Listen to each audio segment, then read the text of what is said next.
મારું નામ તુષારભાઈ આદુભાઈ ભગોરા અને હું અહીંયા સ્ટેટ બેંક ઓફ ઇન્ડિયામાંથી રિટાયર્ડ છું. મારું વતન છે બલિયા ક્રોસિંગ રૂપાખેડા, જિલ્લો દાહોદ જિલ્લો. રહેવાનું અહીંયા છે ગોધરામાં સ્થાયી થયેલા છીએ, કેમ કે બહુ ટાઈમથી અહીંયા રહીએ છીએ એટલે અહીંયા જ સ્થાયી થયા છીએ. અને જમીન બી દાહોદ તાલુકામાં બી છે. તો આ જે અત્યારે જે અત્યાચારને આ જે આપણા આદિવાસી લોકો ઉપર જે બહુમતી સમાજ છે, આપણે કેટલા 80% માણસો કહેવાય, SC ST OBC અને માઇનોરિટી જે ભેગા થાય ને તો 80% માણસો છે. 80% માણસોને આ 20% માણસો દબાઈ જાય છે. કેમ પ્રકારે આપણને છૂટા પાડે છે. તમે ST છો, તમે આ છો, તમે ભીલ છો, તમે ડામોર છો, તમે કટારા છો, એટલે એ રીતે વિભાજન થાય છે આપણું. પણ આપણે ટોટલી એક રહેવાનું હોય છે. અને જ્યારે આ લોકોની જે મનોવૃત્તિ શું છે, બધાને અલગ કરો, આદિવાસીને અલગ કરો, OBCને અલગ કરો, SCને અલગ કરો અને મુસ્લિમને બી અલગ કરો. પહેલાં મુસ્લિમ ઉપર જે અત્યાચાર થયા છે એ લોકો સહન કરી રહ્યા છે, એ પતશે એટલે SC અને ST પર આવે છે, એ પતે ને એટલે OBC પર આવે છે.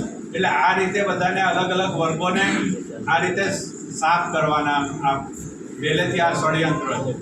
ષડયંત્ર ક્યાંથી થાય છે તમે બધાએ સમજવાનું છે. અને આપણા બધા માણસોને જે ગામડાના છે, દબાયેલા છે, ઓછું ભણેલા છે, એવા બધા માણસોએ એક થઈને રહેવાનું છે. નહીં તો અને આપણે આગળ બી કઈ રીતે આપણા માણસો દબાઈ જાય છે, કેમ કે આપણા માણસો થોડાકમાં જ વેચાઈ જાય છે. જ્યારે ચૂંટણી આવે છે ત્યારે થોડાકમાં વેચાઈ જાય છે. એના લીધે પાછળથી આપણને સહન કરવું પડે છે. અત્યારે જે આપણને સહન કરવું પડે છે એ આપણા નેતાઓ નથી બોલતા એના લીધે. બાકી જો આપણી ધરતી પર આપણને કોઈ મારી શું જાય એટલું આપણું પ્રભુત્વ હોવું જોઈએ. 80% માણસો છે. 80% માણસોને કેમ તમે હેરાન કરી રહ્યા છો? કેમ કે આપણે અલગ અલગ છીએ એટલા માટે. અને ખાસ તો વિશેષ તો કંઈ કહેતા નહોતું. ચંદાણા સાહેબે ઘણું વાત આપણા આદિવાસી સમાજ ઉપર તે બધા ઉપર કરી દીધી છે, એટલે બધા કંઈ નહીં કહેતા. આપણા જે નેતા પ્રવીણભાઈ પારકી, આપણા એક દિવસ આપણે એમને નેતા જ બનાવવાના છે.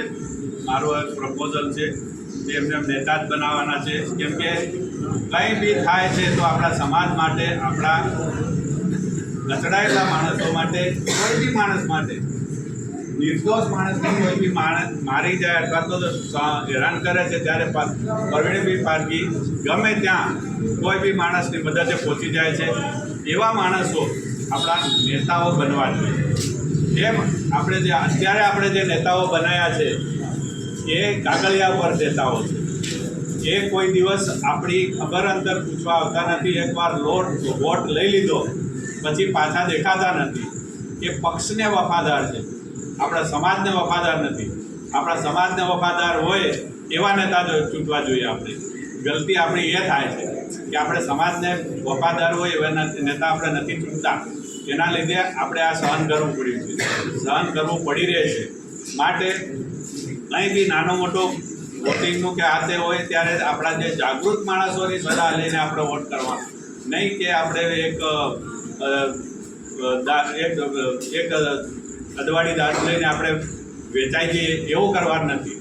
ભલે આપે તો લઈ બી લેવાનું, પણ આ વોટ તો આપણા ભાઈને જ અને આપણા માણસોને જ આપવાનું. એટલું કહું છું, વિશેષ કંઈ કહેતો નથી. Thank you.